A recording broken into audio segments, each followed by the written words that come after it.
자, 이제 셋째 시간, 이제 오늘 첫 시간입니다. 누가복음 마지막 시간 정리를 하겠습니다. 자, 이 시간은 그 예수 그리스도에 관해서 좀 시간을 나눠볼까 합니다. 그리고 남은 부분 50절로부터 보겠습니다. 누가복음 24장 50절부터 보겠습니다. 예수께서 저희를 데리고 베다니 앞까지 나가사 손을 들어 저희에게 축복하시더니 축복하실 때에 저희를 떠나 하늘로 올리우시니 저희가 그에게 경배하고 큰 기쁨으로 예루살렘에 돌아가 늘 성전에 있어 하나님을 찬송하니라. 그래서 예수님이 지금 승천하시고 제자들이 지금 다시 예루살렘으로 돌아가서 기도하고 찬송했다. 지금 그런 말씀으로 누가복음이 지금 맞춰주고 있습니다. 이제 지금 이 말씀까지면 아직 오순절이 이르지 아니한 때예요. 오순절이 이르지 아니한 때인데 누가복음을 마치면서 예수 그리스도가 나왔으니까 예수 그리스도가 지금 십자가에 돌아가시고 부활하시고 제자들과 함께 하시고 승천하신 과정까지 나왔으니까 지금 예수 그리스도의 실체에 대해서 오늘 좀 다시 살펴보도록 하겠습니다.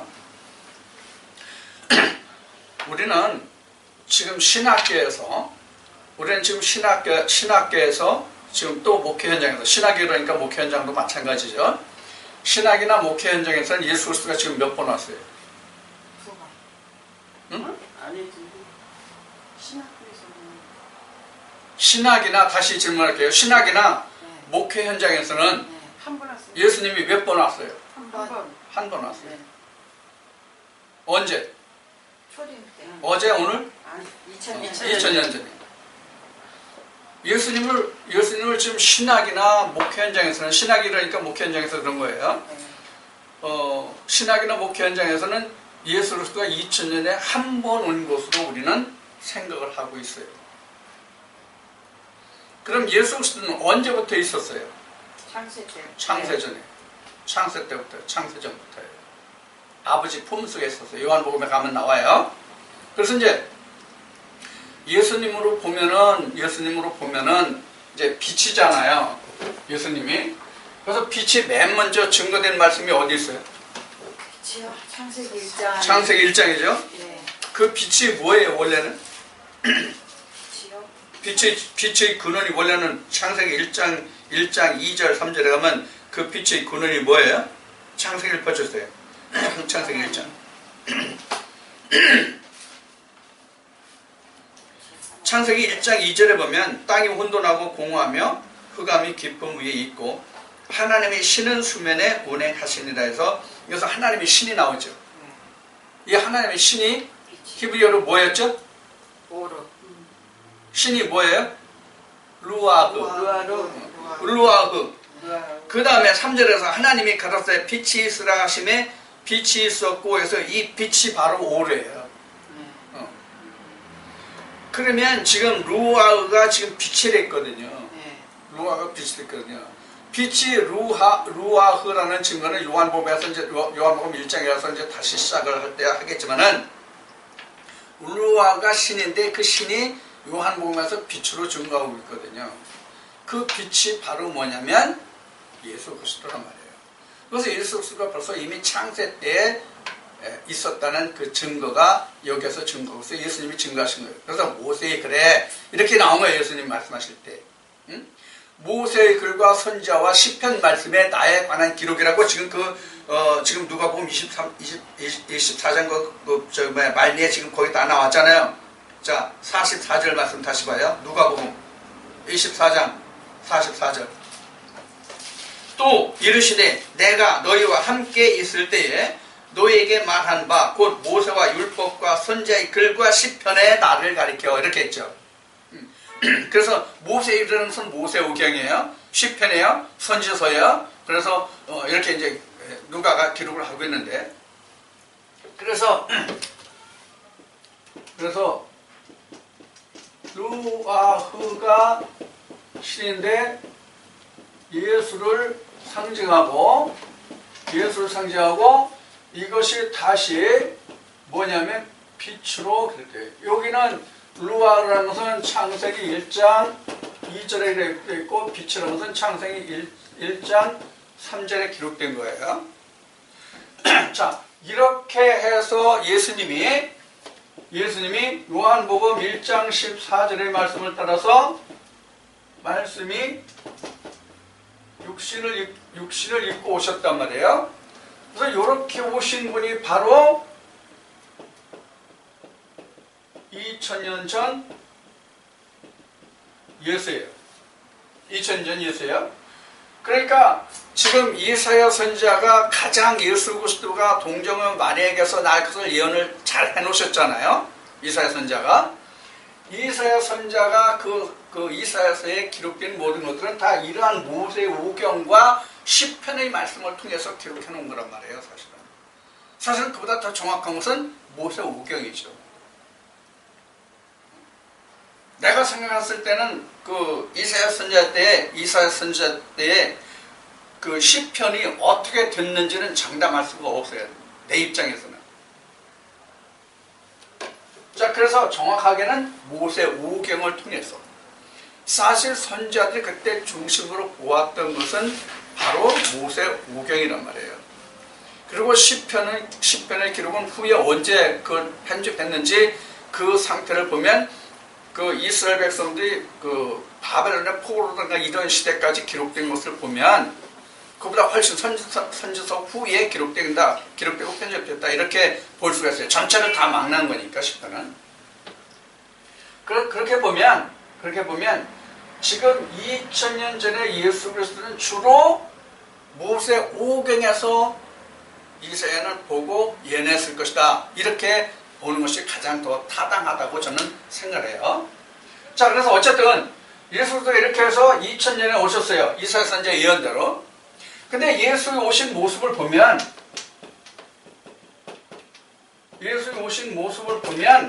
세 번이에요. 세 번. 예수님이 오신 그 모습의 형태가 세 번이에요. 첫째, 둘째, 셋째. 첫째는 육체로 오셨고, 두 번째는 부활체로 오셨고, 그래서 육체로 오셔서는 33년을, 부활체로는 40일을, 그 다음엔 뭐로 왔어요? 성령으로 오셨어요. 성령으로 오셨어요. 성령으로 오신 것은 히브리 말씀에 기록된 바 같이 영원히 계시다 이렇게 나와요. 자, 그러면 예수 그리스도가 육체로 오셨고 부활체로 오셨고 성령으로 지금 우리에게 계시다. 그래서 예수님은 우리에게 당신은 한 번, 우리가 육체로 보는 것은 한 번이지만 실제로는 예수님 자신을 놓고 보면 세 번을 우리에게 보이셨다 이렇게 볼 수 있어요. 이 얘기를 왜 하냐면 우리가 다 똑같이 이와 같이 돼요. 이와 같은 세 과정을 다 거쳐야 된다는 얘기예요. 우리도 이해가 되죠? 안 되면 안 돼 이거. 우리는 지금 이해가 안 되면 안 돼. 이해 안 되면. 그래서 우리가 육체로 지금 나요. 육체로. 그래서 예수님이 공생을 시작하신 게 언제예요? 30세쯤이에요. 그렇죠? 네. 30세쯤. 그래서 3년 반을 공생하셨다 이렇게 한 거고 제자들과. 그럼 예수를 보면 부활체가 사실은 진짜 뭐예요? 부활체가 진짜 뭐예요? 진짜 예수예요. 부활체가 진짜 예수의 모습이라고요. 예수의 진짜 실체의 모습은 부활체란 말이에요. 육체를 입은 그 모습이 실체가 아니에요. 그래서 지난주도 여러분들에게 이걸 말씀드렸나? 뭘 말씀드렸나? 인수분해 지난주에 했어 안 했어? 인수분해 했지? 육체로 오셨다는 뜻이 뭐냐면 이런 뜻이에요. 예수님이 육체로 오셨다는 뜻이 이런 뜻이에요. 이게 육체로 오심이에요. 육체로 오심. 그래서 예수님이 요게 십자가로 봅시다. 요걸 십자가로 보자고요. 이 코를 십자가로 보자고요. 십자가에 달리시니까 어떻게 나왔어요? 이렇게 나왔잖아요. 이게 부활체란 말이에요. 이게 부활체란 말이에요. 그래서 지금 요것이 바로 뭐냐면 요한복음 1장 14절이에요. 요한복음에서 또 할 텐데 이게 바로 요한복음 1장 14절이에요. 말씀이 육신을 입었다. 근데 2000년 전에 제자들이 무엇을 봤냐면 요 모습을 봤단 말이에요. 응? 2000년 전에 제자들이 공생을 하면서도 요 모습을 봤지 이걸 못 봤거든요. 예수님이 언약하신 요한복음 14장에서 17장까지 예수님이 언약하신 성령이 바로 이거란 말이에요. 이게 바로 성령이거든요. 이게 성령이에요. 우리도 그래서 육체로 이렇게 해요. 내가 30살부터 내가 성령을 입을지 몰라요. 내가 언제 입을지 모른다고 내가. 그러면 이것이 내가 성령을 입으면 말씀이 육신을 입으면 내가 이렇게 돼요. 나도 이렇게 돼요. 그러면 나의 부활체는 이런 모습이에요. 예수님의 부활체는 이런 모습이에요. 예수의 부활체는 이런 모습인데 나의 부활체는 이런 모습이란 말이에요. 이해가 돼요? 나는 원래 블랭크였거든. 공백이었거든. 근데 하나님의 영이 이렇게 온 거예요. 하나님의 영이 이렇게 왔다고. 이게 말씀이 육신을 입은 거란 말이에요. 우리는 예수님은 말씀을 육신을 입고 이렇게 왔잖아요. 처음부터.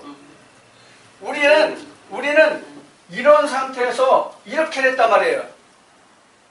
이게 우리는 첫째 부활이에요. 이게 우리는 보면 이게 첫째 부활이란 말이에요. 블랭크에서 아무것도 없는 이 무덤 같은 이런 존재에서 예수 그리스도가 이렇게 오는 성령이 오는 게 나로서는 이게 첫째 부활이에요. 나로서는 이게 예수님은 여기 부활해서 40일이었잖아요. 나는 이 부활해서 몇 년을 살지 몰라요. 나는 이게. 그래서 성경은 이걸 뭐라고 하면 1000년 동안 산다 이렇게 한 거예요. 1000년 동안 산다 이렇게 된 거예요. 이게. 그러다가 나도 예수님과 같이 이 장막을 벗게 되면, 근데 예수님이 십자가에 달리셨잖아요. 우리 십자가에 안 달려요. 우리는. 그래서 죽음을 맛보지 않고 이런 얘기를 하는 거예요. 죽음을 맛보지 않고 첫째 부활에 이르고 그 다음에 이거 지웁시다. 적었으면 그 다음에 플러스 마이너스 2ab 플러스 b 자승이 되면은 나는 그때 비로소 부활체가 되는 거예요. 그럼 이게 뭐예요? 나는 우리 현재 믿는 사람으로 얘기하면 둘째 부활이에요. 둘째 부활은 둘째 사망을 이긴 자만이 되죠. 이게 요한계시록 20장에서 기록된 말씀이에요. 이게. 요거예요. 그럼 우리는 지금 이런 거예요. 블랭크에서 예수가 없는 상태에서 예수 그리스도 성령이 와요. 그럼 우리는 이걸 첫째 부활이라고 해요. 우리는 비로소 이때에 예수님은 바로 직접 이렇게 오셨지만은 우리 성령을 입어서 예수님은 직접 오셨잖아요. 그런데 우리는 빈 껍데기로 태어나고 성령을 입고 이게 첫째 부활이에요. 우리는 성령을 입고 그 다음에 이렇게 되는 거예요. 이해하셨어요? 그러면 예수님하고 우리하고 다른 게 뭐예요? 처음부터 성령으로 오셨느냐 하는 문제예요. 그래서 예수님은 처음부터 성령으로 오신 자요. 우리는 블랭크로 빈 몸으로 와서 성령을 채워서 부활로 가는 자요. 그러면. 그래서 우리를 보면 여기가 첫 아담이에요. 여기가 마지막 아담이에요.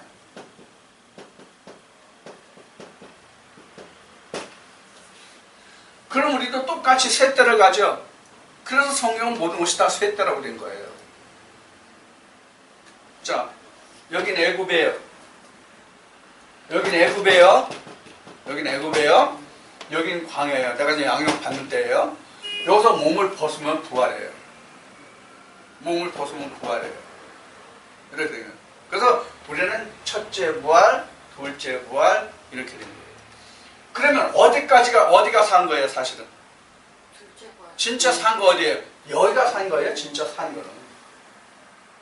근데 우리는 실제 첫째 부활할 수도 육신이 있기 때문에 1000년 동안 무적행이라는 것이 있는 거예요, 이게. 무적행. 예수님은 십자가잖아요. 우리는 무적행이 있는 거예요, 무적행이, 우리에게는. 무적행이 십자가와 같다고 보시면 돼요, 우리에게는. 그러면도 똑같은 때를 가는 거예요. 그래서 나에게도 예수 그리스도가 결국 3번 오고 십자가 못 박혀 죽고 다 그 과정을 내가 다 거쳐야 돼요. 그래서 예수님이 그러신 거예요. 너희는 나보다 더 큰 능력을 행하리라고. 그리고 세베대의 그 아들들한테 너희도 과연 십자가에 져야 하리라고. 그래 말씀하신 거예요. 우리가 이 과정을 단 한 가정이라도 빼먹을 수가 없어요. 전혀 우리도 똑같은 길을 가야 돼요. 근데 오늘날 앞에 그 모두의 말씀을 드렸듯이 오늘날 신학이나 목회 현장에서 이것을 간과하고 있단 말이에요. 이것을 간과하고 있어요. 자, 그러면 나에게 있어서 보면 예수 그리스도가 언제가 초림이에요?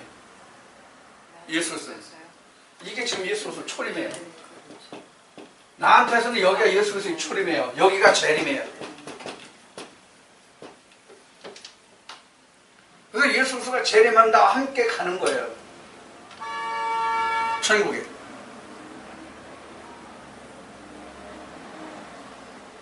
자, 근데 우리는 지금도 얘기했지만 예수 그리스도가 언제 왔어요? 예수 그리스도가 언제 왔어요? 이 세상에? 2000년 전에 왔다고 생각을 하고 있단 말이에요. 2000년 전에 이 땅에 오신 예수 그리스도는 그때 당시에 오셨던 예수 그리스도에 국한한 얘기예요. 자, 여기서 우리가 성경 공부를 좀 더 합시다. 지금 이 세 그림에서 봤을 때 창세로 따지면 창세 전이 언제예요? 창세 전이. 이 블랭크가 창세 전이에요. 창세 전에 A 플러스 B, A 플러스 마이너스 B 가로 닫고 자서 이게 있었어요, 없었어요? 하나님이 예수 그리스도가 창세 전에 계셨냐 안 계셨냐는 거예요. 4개만 없었지. 이게 지금 현재 이 가로를 나 육체로 보는 거니까 지금요. 그렇지만 주는 계셨단 말이에요. 하나님은 계셨단 말이에요. 다만 내가 그를 알지 못하고 영접하지 못했을 뿐이란 말이에요. 그러니까 창세 전에부터 계신 주 이렇게 된단 말이에요. 그래서 앞에 창세기를 말씀드린 거예요. 그래서 그러면 창세라고 하는 것이 창세라고 하는 것이 우리가 언제 이 천지 만물이 지어진지 모르는 그 창세를 말하는 게 아니라는 얘기예요. 창세기가 물론 그 창세도 있잖아요. 물론 그 창세도 있지만 지금 내게 중요한 것은 과거에 성경에 기록한 그 창세가 지금 내게 있어야 된다면 이게 지금 창세잖아요.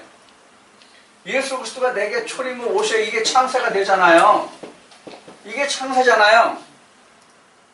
창세라는 건 하나님과 함께 한다는 뜻이잖아요. 하나님과 함께 일한다는 뜻이잖아요. 하나님이 없는데 어떻게 내가 창세가 되냐고요. 자, 여기서 세상을 좀 우리가 공부합시다. 요새 그 패친 중에 전아무개라고 하는 패친이 세상이 뭐냐는 걸 많이 글을 올려서 참 그 좋은 글이 많이 그 예쁘게 나와 있는데 이 세상 세상 코스모스라는 말이에요. 원래 코스모스라는 것은 질서가 딱 잡혀 있는 게 코스모스예요. 그러니까 질서가 다 잡혀 있다는 것은 혼돈 공허감이 없다는 얘기예요. 그러면 내게 혼돈과 공허가 없는 코스모스가 되려면 어떻게 돼요? 빛이 있어야 돼요. 그럼 이 세상이라는 게 뭔지를 좀 우리가 살펴봅시다. 이런 얘기를 한번 합시다. 요즘 세상이 너무나도 살벌합니다. 요즘 세상이 굉장히 살벌합니다. 천지사방에서 뭐 총 쏴서 뭐 아무런 이유 없이 아무런 총을 쏴서 사람을 죽이질 않나, 뭐 별일이 다 벌어지고 있잖아요. 그래서 야, 참 세상 험해졌다, 세상 험해졌다. 그러면 뭐가 험해진 거예요? 뭐가 험해진 거예요? 사람이 험해진 거예요. 사람이 악해진 거예요. 야, 참 세상 악해졌다. 그러면 천지 만물이 우리가 사는 이 자연 공간이 악해졌다는 뜻이 아니라 자연 공간은 언제나 그 자리예요. 변함이 없어요. 우리 학교 다닐 때 그 국어에서 배웠던 건 산천은 의구하되, 산천은 언제나 여전해요. 근데 변하는 건 뭐가 변하는 거예요? 사람이 변하는 거예요, 사람. 그래서 이 사람이 세상이에요, 사람이. 요한 보면서 이거 다시 할 거예요, 요한 1장에서. 이게 사람 세상부터 우리가 구분하지 못하면 정말 우리가 성경을 알기 힘들어요. 세상이 악하다 그러면 사람이 악해진 거예요. 자연 만물이 악해졌다는 뜻이 아니에요. 우주 공간이 악해져서 뭐 행성과 행성끼리 막 충돌해야 되고, 뭐 해도 뭐 떴다 안 떴다 그러고, 이런 것이 세상이 악해졌다 이 뜻이 아니란 말이에요. 해는 2000년 전이나 창세 때나 언제나 동쪽에서 떠서 서쪽으로 쳐요. 물론 지구가 공전과 자전을 하기 때문에 태양은 가만히 있는데도 동쪽에서 떠서 서쪽으로 치는 것 같이 보이지만은, 어쨌든 우리가 육안으로 보이는 진실은 그렇단 말이에요. 육안으로 보는 진실은, 실제 감춰진 진실은 해는 가만히 있는데 지구가 공전과 자전을 통해서 움직이는 거죠. 그래서 지구가 어떻게 돌아요? 어느 방향으로 돌아요? 지구가 어느 방향으로 돌아요? 서쪽에서 동쪽으로 돈단 말이에요. 서쪽에서 동쪽으로 도니까 태양은 가만히 있어도 어떻게 돼요? 동쪽에서 떠서 서쪽으로 지는 것 같이 보이는 거예요. 태양은 가만히 있는데 이렇게 도니까 어떻게 보여요? 서쪽에서 동쪽으로 도니까 해가 동쪽에서 떠서 서쪽으로 도는 것 같이 서쪽으로 가는 것 같이 보이죠. 실제로는 지구가 서쪽에서 동쪽으로 도는 거란 말이에요. 자, 해가 이렇게 있어요. 지구가 이렇게 있어요. 이게 서쪽이에요. 여기가 동쪽이에요. 그러면 지구가 이렇게 돈단 말이에요. 그럼 해는 어떻게 해요? 똑같아도 해는 반대편으로 이렇게 보일 거 아니에요. 오른쪽이 동쪽 아니에요? 네? 오른쪽이 동쪽. 아니, 이제 지금 이제 도는 거를 얘기하니까. 그러니까 여기가 해가 떠오르니까 여기가 동쪽이 돼요. 우리가 보는 거는 동서남북이지만, 그렇죠? 지금 이제 해가 동쪽에서 뜨는 거로 보려면 이렇게 움직이는 거로 해는, 그렇죠? 그런데 실제로는 어떻게 돼요? 실제로는 해는 가만히 있는데 지구가 이렇게 돌기 때문에 해는 가만히 있는데 오른쪽에서 왼쪽으로 도는 것 같이 보인단 말이에요. 그러니까 동쪽에서 해가 뜬다 이렇게 하는 거란 말이에요, 우리가. 맞죠? 네. 그래서 지구는 서쪽에서 동쪽으로 도는 거예요. 그러니까 동쪽에서 해가 뜨는 거로 보이는 거죠. 이런 것과 마찬가지란 말이에요. 그래서 우리가 세상이 변하는 것이 아니라 사실은 내가 변하는 거, 사람이 변하는 거거든요. 이걸 세상이 변한다, 세상이 악하다 이러는 거예요. 아니면 가만히 있는 나무가 지나가는 사람한테 달려와가지고 해코지했어요? 오히려 사람이 가만히 있는 나무 가서 벼다가 자기 쓸 용도에 따라 썼지. 이런 것을 우리가 말한단 말이에요. 그래서 우리가 세상이 악하다 하는 말은 사람이 악하다는 것이지 자연계 어떤 상태가 악화졌다는 뜻이 아니란 말이에요. 자연계가 인간에게 어떤 그 악을 행하는 게 아니란 말이에요. 변이를 일으키는 게 아니란 말이에요. 물론 뭐 태풍이나 폭풍이나 이런 거 있지만은 그건 자연현상이 항상 일어나는 원래의 것이잖아요. 그게. 그렇기 때문에 어떤 특별한 것이 아니란 말이에요. 그러나 사람이 사람을 죽이고 강도질하고 뭐 속이고 사기치고 하는 것 이런 것이 갈수록 더 심화되잖아요. 지금 중동 지방에서는 IS인지 뭐라고 해가지고 지금 뭐 그 서방 기자들이나 사람들을 붙잡아다가 그냥 그 참사는 거 여러분들 혹시 보셨는지 모르겠지만 너무 끔찍해요. 아주. 이런 걸 보고 우리는 뭐라 그래요? 참 세상 악해졌다 이렇게 얘기하잖아요. 그럼 뭐가 악해졌다는 얘기예요? 사람이 악해졌다는 뜻이잖아요. 그래서 이 세상이라는 것은 바로 사람이다. 그래서 하나님이 세상을 이처럼 사랑하사 우리 요한복음 3장 16절 잘 아는 성경 구절이잖아요. 하나님이 세상을 이처럼 사랑하사는 사람을 사랑했다는 얘기지 자연을 사랑했다는 얘기가 아니란 말이에요. 그래서 여러분들 우리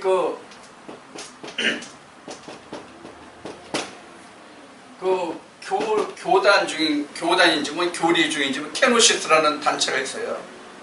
케노시스. 이 케노시스가 그노시스에서 이제 나온 얘기인데, 이 케노시스라는 단체는 이 자연을, 피조물을,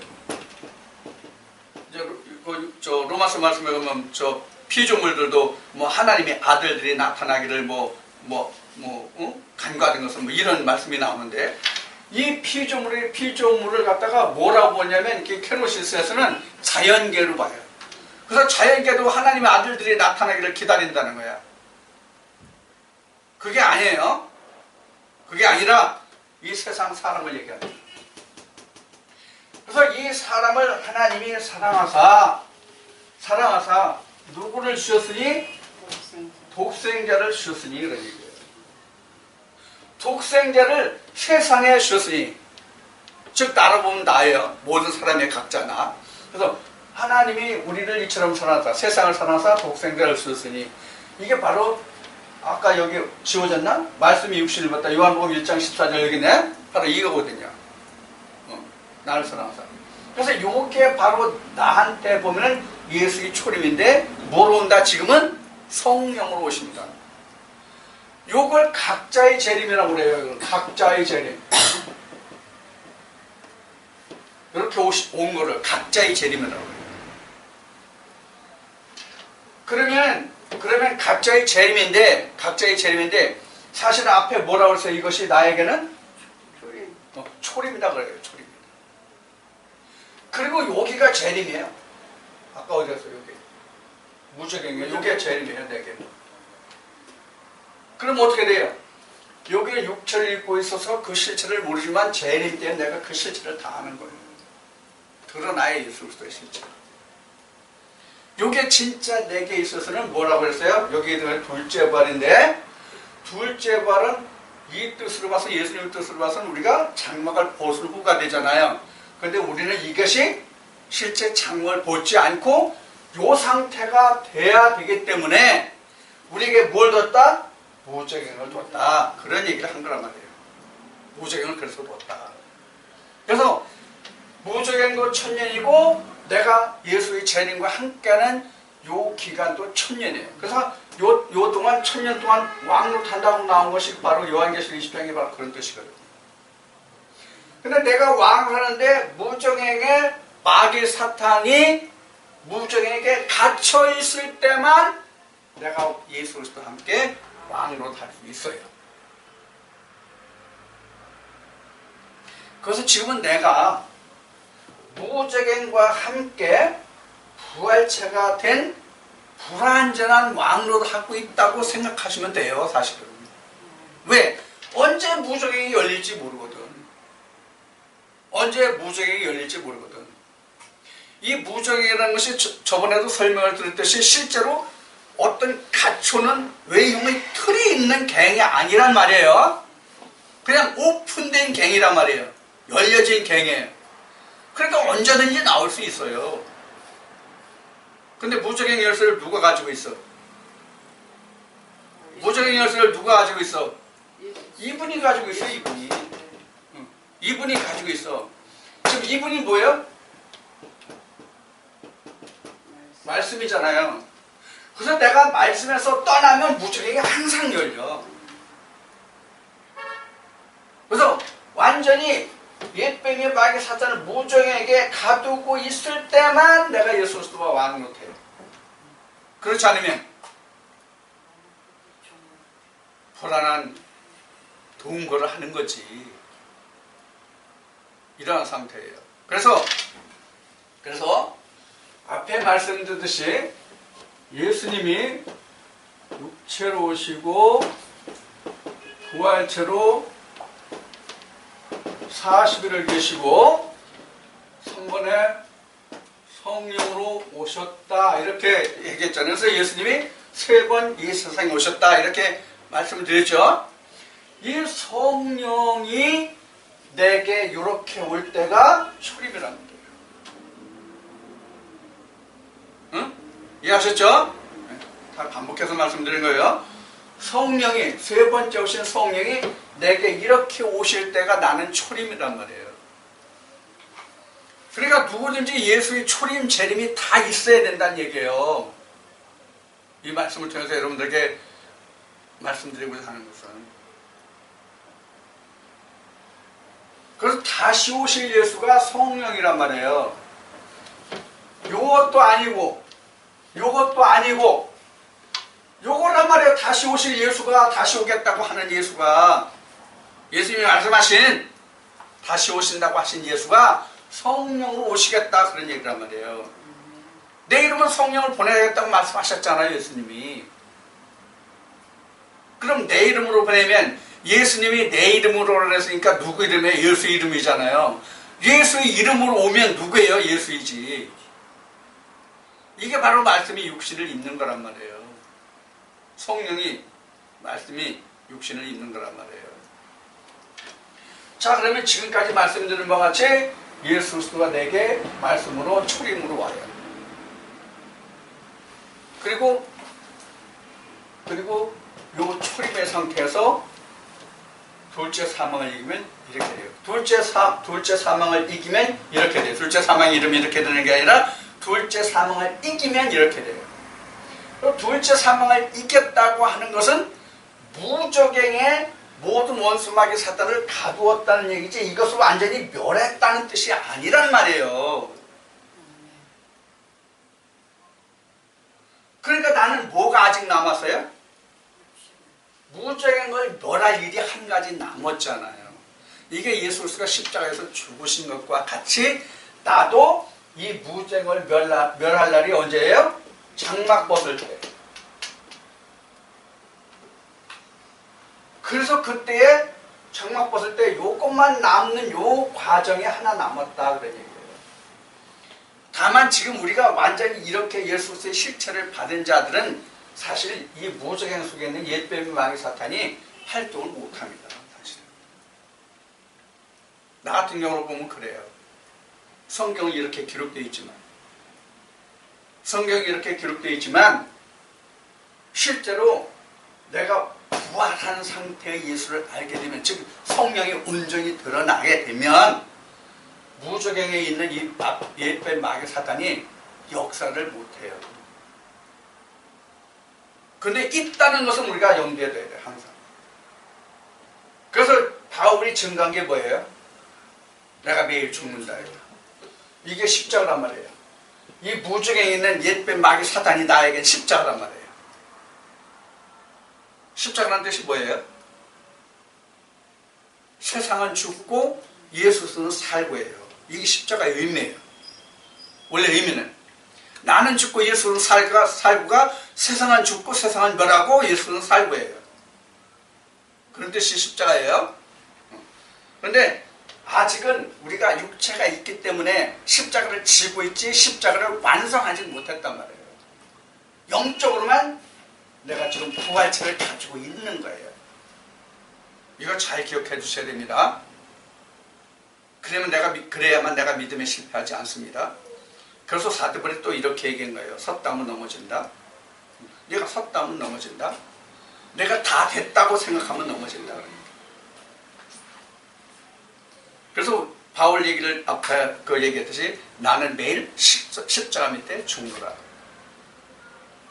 매일 십자가 밑에 죽는다는 것은 예수님이 날마다 내 발을 씻겨주심이에요. 내가 날마다 십자가에 죽는다는 얘기는 예수 그리스도가 날마다 나의 발을 씻어주고 계셔야 내가 1000년 동안 예수 그리스도와 함께 왕으로 살고 있다, 왕으로 살 수 있다는 얘기예요. 이제 이렇게 해서 이제 누가복음을 이제 마치게 됩니다.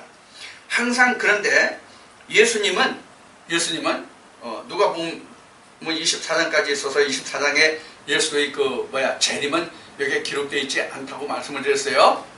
예수 그리스도의 재림은 다른 말씀에 이제 기록이 되어 있습니다. 자, 그래서 우리가 항상 염두에 둘 것은 무엇이냐면 무저갱을 우리 염두에 둬야 돼요. 항상 무저갱을 우리 염두에 두어서 예수님이 항상 나를 다스리시고 역사하는 것이 내가 예수로도 함께 왕노릇 하는 것이잖아요. 내가 예수를 등에 업고 내가 왕노릇 하는 거지 내가 예수 그리스도가 돼서 왕노릇 하는 건 아니란 말이에요. 이것을 꼭 우리가 명심해서 이 말씀과 같이 우리도 예수님의 모든 그 모세 오경과 선지서와 그 시편에 기록된 그 말씀을 내가 이루어야 한다고 말씀하신 것 같이 우리도 이 모든 말씀을 이루어야 한단 말이에요. 예수만 그런 게 아니란 말이에요. 근데 오늘날 많은 사람들이 신학이나 목회 현장에서 전하는 것을 보면 예수 그리스도가 2000년 전에 다 이루고 완성했으니까 우리는 그 이름만 부르면 된다 이런 식이란 말이에요. 지금 나는 아무것도 안 해도 된다 이런 식이란 말이에요. 과연 그러냐 하는 것을 지금 이 말씀에서 지금 여러분들에게 설명을 드린 거예요. 그래서 우리가 지금 오늘날 지금 목회 현장에서 전해지고 있는 것과 사실 성경이 기록하고 예수님이 증가하신 것을 보면 절대로 그렇지 않다는 것을 우리가 이 말씀에서 찾아볼 수가 있어야 돼요. 우리가 이렇게 성경을 통해서 하나님이 예수 그리스도를 통해서 우리에게 보여주시는 것이 무엇인가를 보는 것이 우리는 뭐냐면 계시를 보고 이상을 보는 거란 말이에요. 그것이 바로 우리가 계시를 보고 이상을 보는 것이란 말이에요. 그럼 우리가 계시를 보고 이상을 보는 것은 어떤 계시를 보고 어떤 이상을 봐요? 예수 그리스도의 실체를 보는 게 이상이요 계시예요. 그 이상 그 이하 아무것도 안 해요. 계시와 이상을 본다는 게. 그래서 이제 우리 성경에 보면 그 성경은 이름을 계시록이라고 한 그 성경이 있잖아요. 66권 중에서 신약의 맨 끝에 기록된 요한 계시록이라는 말씀이 있잖아요. 요한이 보여준 글이 바로 계시록이에요. 그래서 계시록을 다른 이름으로 부를 때 뭐라고 불러요? 묵시록이라고 부르죠. 묵시나 계시는 같은 뜻인데 묵시나 계시는 감춰져 있다는 뜻이에요. 감춰져 있다. 그럼 성경에 무엇이 감춰진 거예요? 예수님이 지금 누가복음 24장에 44절에 말씀한 바와 같이 예수 그리스도가 감춰진 거예요. 그게 묵시로 계시로 있단 말이에요. 그래서 요한계시록 말씀에 보면은 누가 이 책을 열어 인보한 것을 떼어 보게 알고 알게 알고 깨닫게 알고 바로 이런 말씀이 바로 그래서 나온 거란 말이에요. 성경은 인봉한 책이에요. 뭐에 대해서 인봉했어요? 예수 그리스도에 대해서 인봉했어요. 그래서 예수 그리스도를 보면 바로 계시요 그게 바로 묵시를 본다는 얘기고 이상을 본다는 얘기예요. 그러면 요한계시록 말씀을 지금 드렸는데 요한계시록 말씀을 보면 누가 이 인을 풀어요? 다윗의 불에 예수 그리스도가 푼단 말이에요. 그게 바로 성령이 오셨다, 예수 그리스도가 오셨다 이 뜻이에요. 그래서 이분과 함께 하면은 요렇게 되는데 요렇게 성령이 와서 내가 요런 부활체로 된다는 의미가 그동안 수없이 얘기한 마태복음 11장 11절에서 13절의 말씀.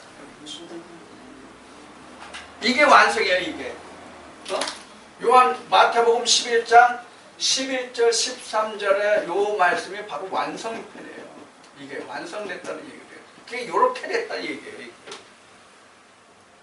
이렇게 됐다는 뜻이 마태복음 11장 11절에 13절에 기록된 말씀이 이렇게 됐다는 뜻이에요. 그 뜻을 설명하면 성경은 이와 같은 것인데 우리가 성경을 너무나도 힘들고 어렵게 봐요. 우리가 성경을 힘들고 어렵게 보는 이유가 뭐예요? 성경을 힘들고 어렵게 보는 이유가 뭐냐면 바로 이런 거예요. 뭐냐면 요것만 보기 때문에 어려운 거예요. 풀리지 않기 때문에 어려운 거예요. 풀리지 않기 때문에 어려워요. 그래서